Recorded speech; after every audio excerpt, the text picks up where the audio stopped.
Hello everyone, welcome to lecture 5 of week 8 of the course Power Network Analysis, in which we continue our discussion on power flow analysis.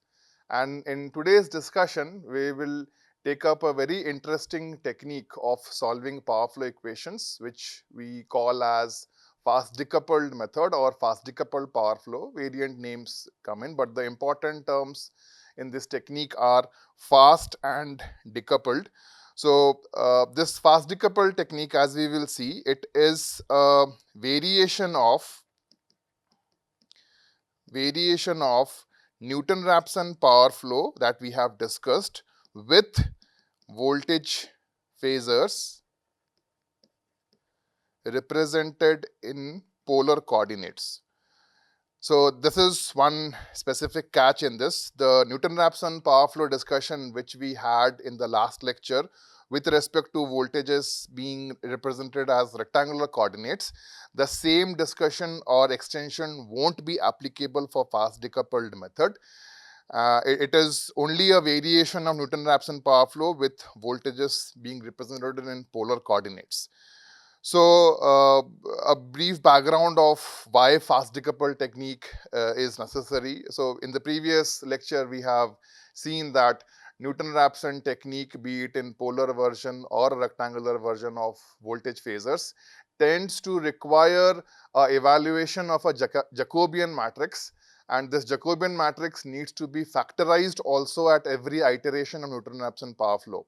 So, two great gentlemen, one named as Ongun Alsac and his thesis supervisor, PhD thesis supervisor, Brian Stott, in 1973-74 came up with this or thought about this problem or challenge because 15, 20 years, 30, 40 years back, computational capability was not so great. So, evaluation of this large Jacobian matrix and factorizing it in every iteration of Newton-Raphson power flow was still computationally burdensome in those days. It is still burdensome in current days also, because among all the mathematical operations that we have, the basic operations being addition, subtraction, multiplication, division, and the dot product part, the division operator is the most cumbersome operation, requires more time. So Alsac and Stott, they thought about that, oh, can there be a way of avoiding this Jacobian evaluation and associated factorization in every iteration? What they came up was that, oh, let's try to use our engineering experience of how power systems operate, and through certain experimentation, not through any theoretical proof, but through certain experimentation, they figured out that there can be a possibility of evaluating Jacobian only once at the beginning of the power flow solution process. And once it is evaluated, it needs to be factorized only once. And the same factorized Jacobian can be used in the upcoming iterations of solution process. That was their great idea.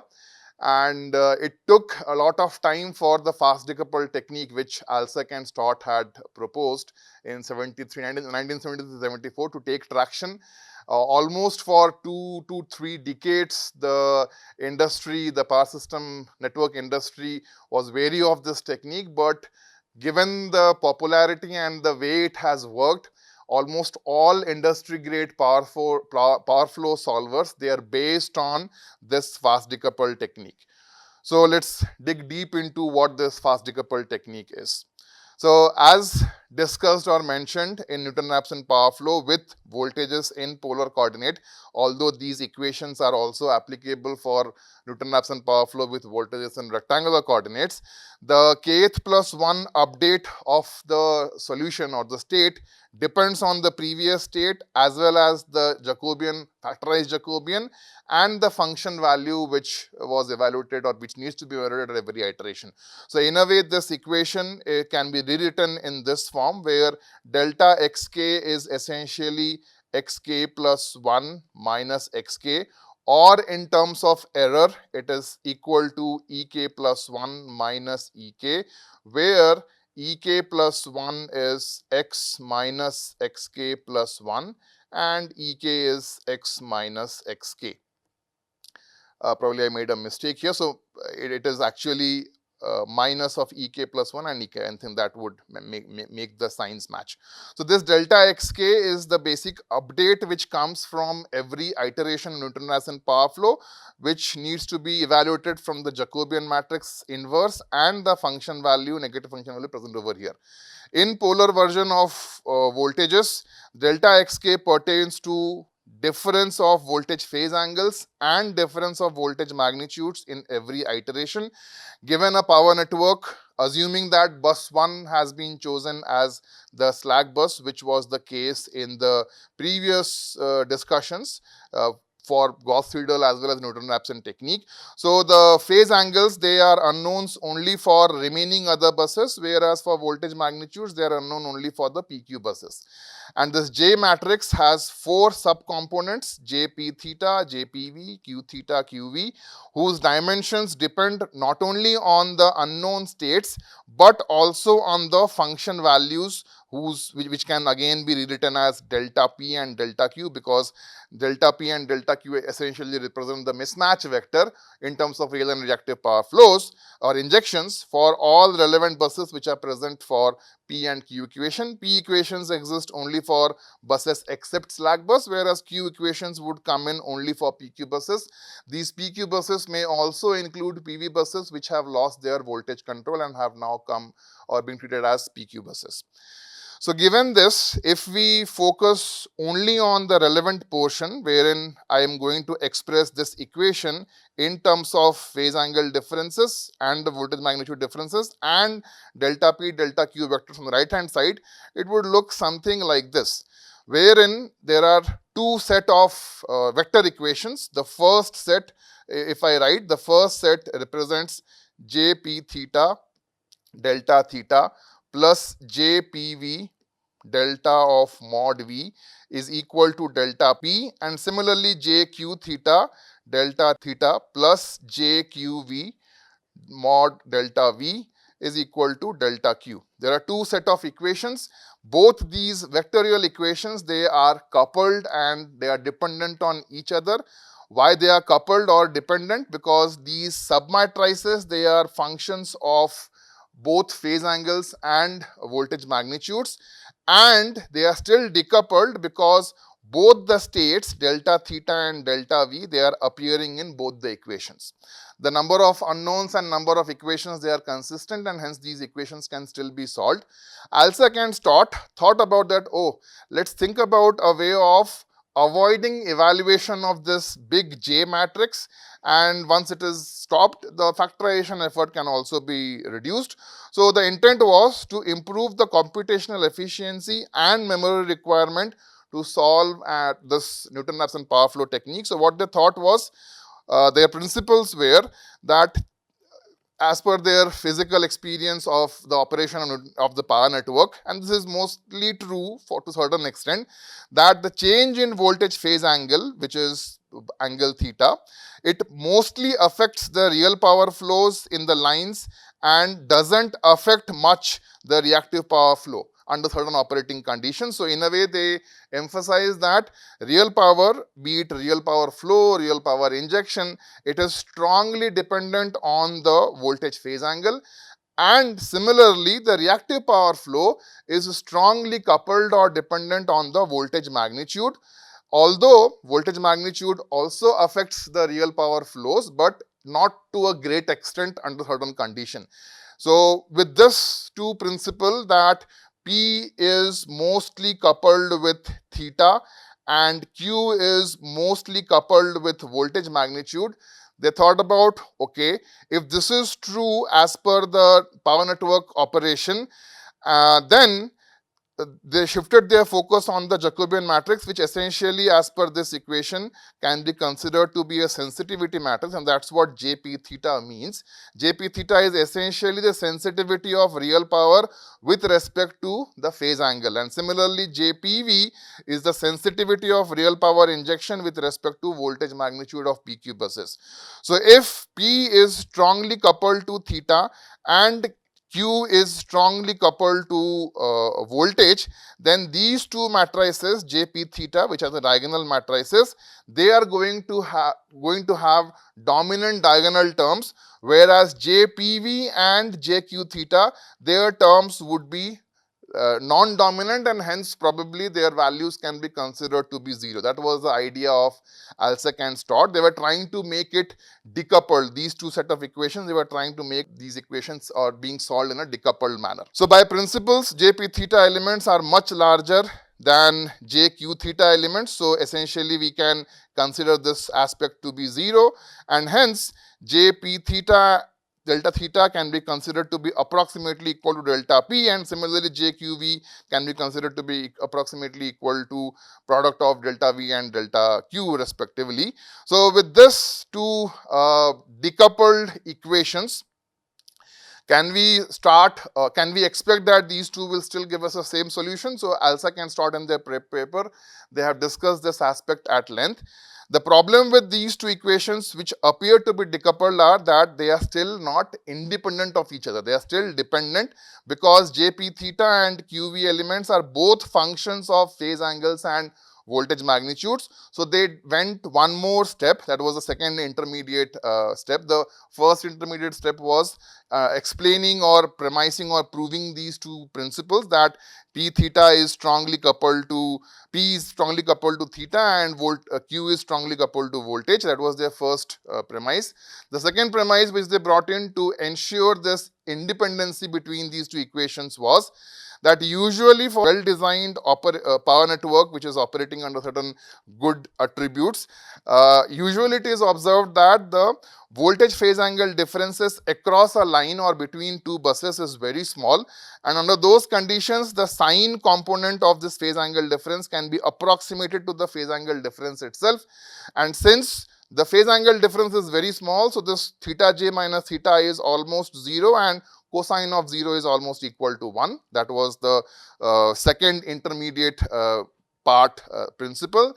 The second principle was, usually our transmission network, the lines that we have, that we see, they have very high R by, they have very low R by X ratio. That means the value of R is usually small, the line resistance is usually small, whereas the line reactance are relatively high. So for high R by X ratio, what we would observe in the bus admittance matrix is that the line susceptance, they are much larger than the line conductance because of the fact that the system or transmission network lines have low R by X ratio, more inductive effect or capacitive effect comes in rather than the resistance effect, because anyway we wish our line resistance to be much smaller so that I square R loss is as low as possible. So under that condition, Gij sin theta j is much smaller than Bij cos theta ji. And the last part was that the reactive power which is injected at a bus under normal operating condition, it is much smaller than the reactive power which is being generated or induced due to self-susceptance at the bus. That is this basic essential equation. That is, the individual Qi is much smaller than the corresponding Vi square negative Bii. So under these three principles, that is principle number 1, 2, and 3, if we now evaluate our JP theta and other three submatrices, then we have seen that delta P theta, which is basically the JP theta matrix here, JP theta off diagonal element, since Gij sin theta j is much smaller than Bij cos theta ij, so this can be approximated to 0. Cosine of theta j minus theta I is almost equal to 1. So essentially this element only becomes minus Vi, Vj, Bij. Similarly, the diagonal term, which is basically negative of Qi and negative of Vi, Pi square, since Qi is much smaller, the diagonal term becomes only this particular component. And similarly, the JQV elements, the corresponding off diagonal terms, which are same as delta P theta I by delta theta j, become same as this number, and the corresponding diagonal term is also equal to the same term as we have seen above. There is no need to evaluate JPV or JQ theta elements because of the strong coupling between P theta and QV. So these elements anyway we are considering, or Alsek Stott considered them to be 0. So under these simplifications, the P theta equation, the first decoupled equation which we saw, this can be expanded into this form where we have all phase angles except the slack bus, and on right hand side we have delta P by delta V terms. Essentially how there is a denominator term coming in here, because of these two terms, this term as well as this term, we have separated out the voltage magnitude of individual bus and divided it by delta P expression over here, and that's how we have only delta V terms for respective buses, whereas on the right hand side we have every term being multiplied by the respective voltage magnitude. Assuming that voltage, then therein comes the last principle number 4, which says that assuming voltage magnitude to be not much different from 1 per unit, that means all these elements can be considered to be 1 on the right hand side and not these terms, let these terms be as they are, then what we would see is that the Jp theta matrix, it is essentially a function of the imaginary part of the bus admittance matrix with the corresponding elements taken from 2 to n, because we are choosing bus 1 as slack, and E1 becomes our first set of decoupled independent equation. Similarly, the second decoupled equation, which was jq theta qv delta v into delta q is equal to delta q, can be rewritten as the E2 expression. So in these two expressions, what we now see, B dash and B double dash, they are functions of the bus admittance matrix only. No voltage phase angles, no voltage magnitudes are coming in as part of B dash and B double dash. So essentially, if B dash and B double dash are only functions of admittance matrix, and admittance matrix is fixed for a given system for a known topology, that means B dash and B double dash are not going to change throughout the iterative process of solving power flow equations. That was the beauty of what Alsac and Stott had presented. And in fact, once this becomes constant, the Jacobian matrix now becomes constant. So factorization only needs to be done once, and the same factorized process would continue till the actual phase angles and voltage magnitudes are obtained. So essentially, B dash and B double dash, they are constant matrices. They depend only on network parameters. So only once it is evaluated and the factors are stored, and they are to be used for all remaining fast decoupled power flow iterations. E1 and E2, which are the equations shown over here, they are complete decoupled equations, and solving each equation results to a half iteration. So once we solve E1 equation, we'll understand what the steps of E1 and E2 equation solving process is. Once we solve E1, we call that only 0.5 iteration has been done. After E1 has been solved, when we do E2 equation, after it is solved, we call that, oh, another 0.5 iteration has been done, and hence together they count as one iteration together. So unlike a Newton-Raphson power flow with voltages in polar coordinates where convergence happens in integer iterations, it may happen that in fast decoupled technique with similar convergence criteria which we have chosen in Newton-Raphson power flow, the convergence may happen in half a iteration also. That is the reason why fast decoupled may have number of iterations as integer plus 0.5, where 0.5 pertains to solving each one half of equation individually. With these assumptions, Alsac and Stott also had proven that the same solution can be obtained which we obtain from Newton-Raphson power flow. The same set of solution can be obtained in fast decoupled power flow. Since there are approximations or computational simplicities involved, the number of iterations involved in fast decoupled power flow, the number would be higher. Although solving each such iteration would be much smaller, the computational burden would be much smaller than solving one single iteration in Newton-Raphson power flow, because of constant Jacobian matrix being factorized and considered only once. Fast decoupled power flow, it finds its usefulness in an exercise done by operators almost every day, every week around the globe. That exercise we call as contingency or security analysis, which essentially is an analysis. This analysis we will not be considering as part of this course. The purpose of this analysis, contingency security analysis, is to let the operator know that, okay, if a particular contingency, let's say a disturbance or a fault were to happen in a power network, then what would be the consequence of that particular disturbance or fault? That exercise is what is known as contingency or security analysis.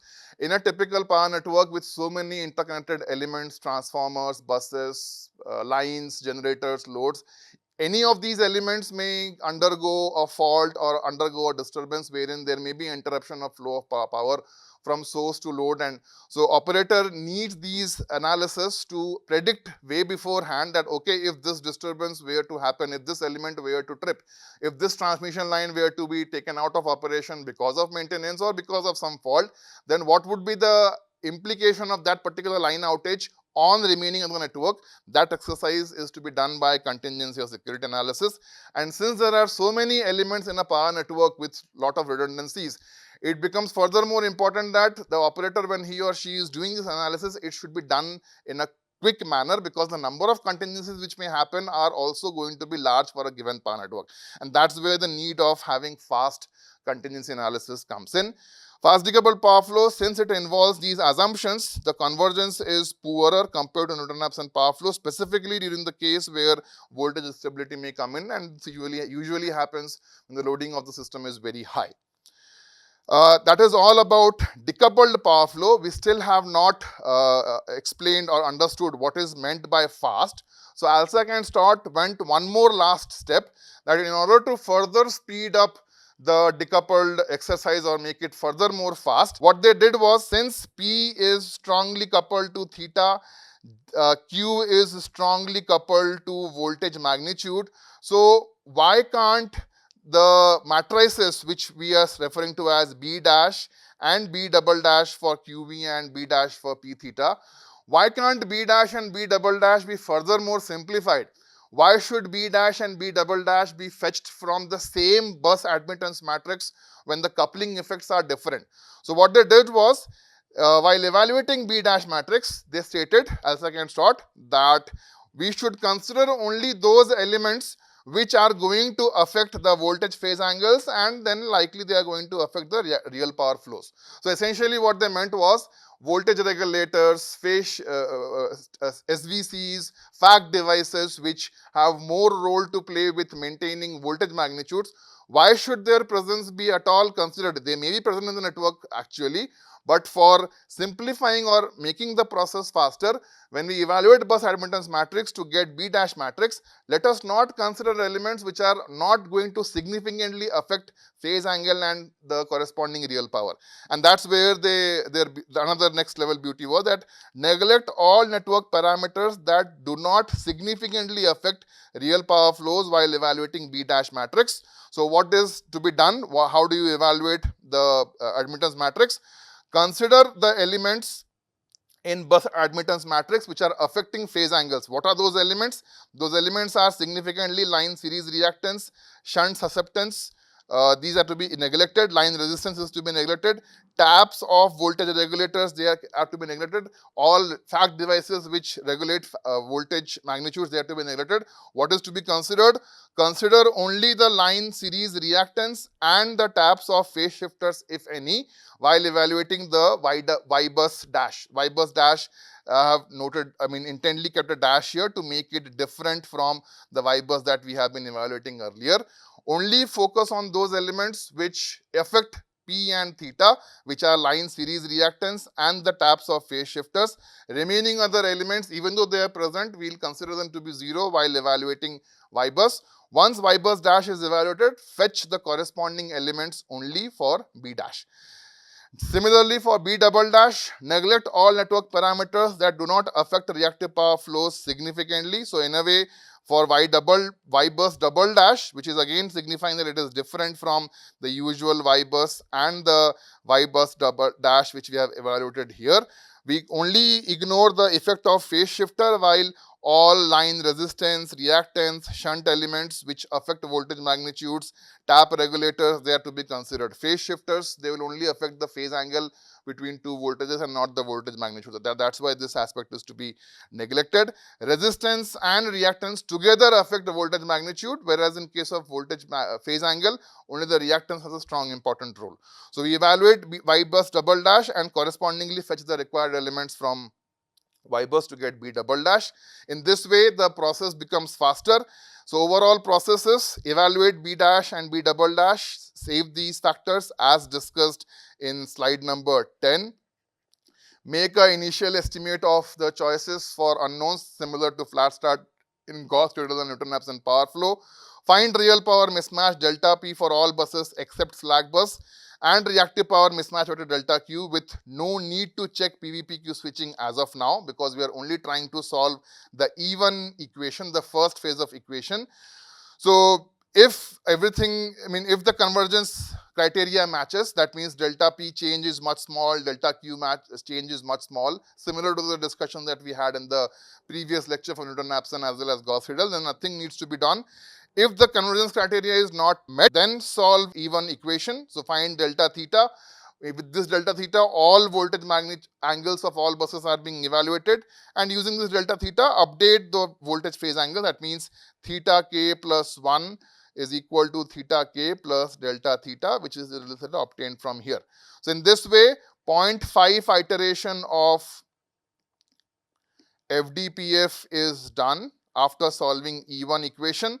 Now, once E1 equation has been solved, check again if the convergence criteria is being met. If not, find again real power mismatches, reactive power mismatches.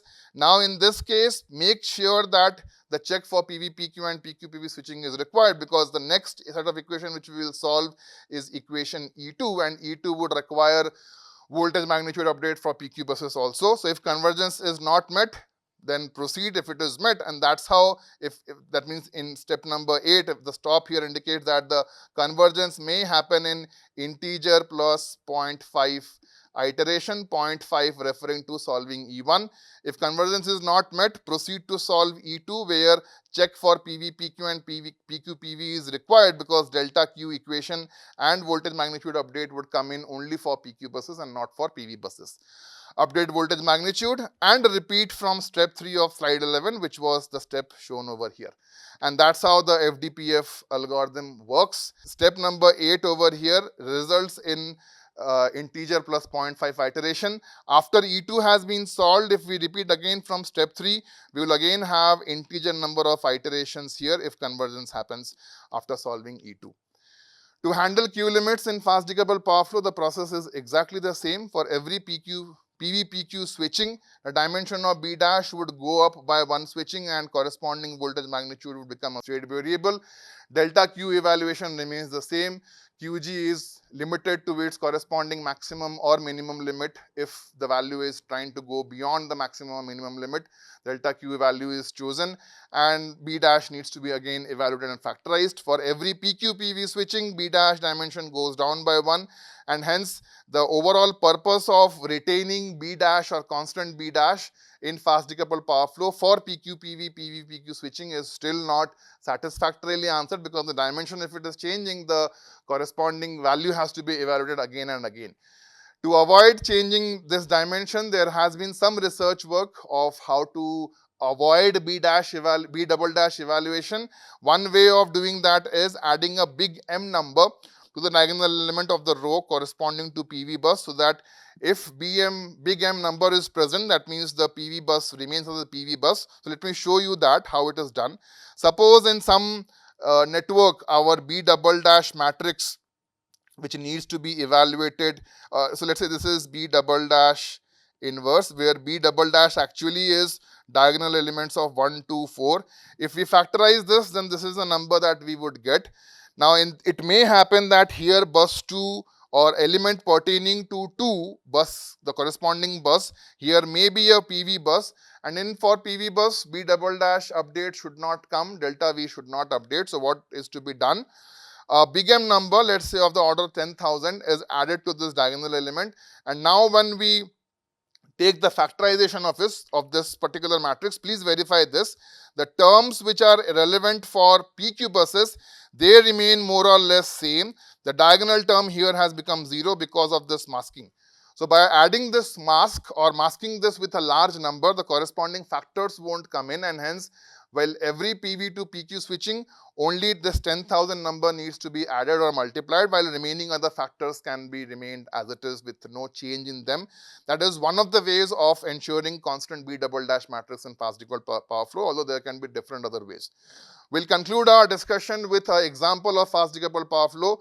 We have seen this network, the same network throughout in our previous examples also. Bus 1 is slack bus, bus 2 is PQ bus 3 is a PV bus, and the data remains the same. Line reactances are given, there are no line resistances, there are no transformer taps, no phase shifters. So if we evaluate its Y bus, this is this 3x3 matrix. The summary of all these buses, they are given here. The unknown states are the two phase angles of bus 2 and bus 3 and voltage magnitude of the PQ bus, which is bus 2.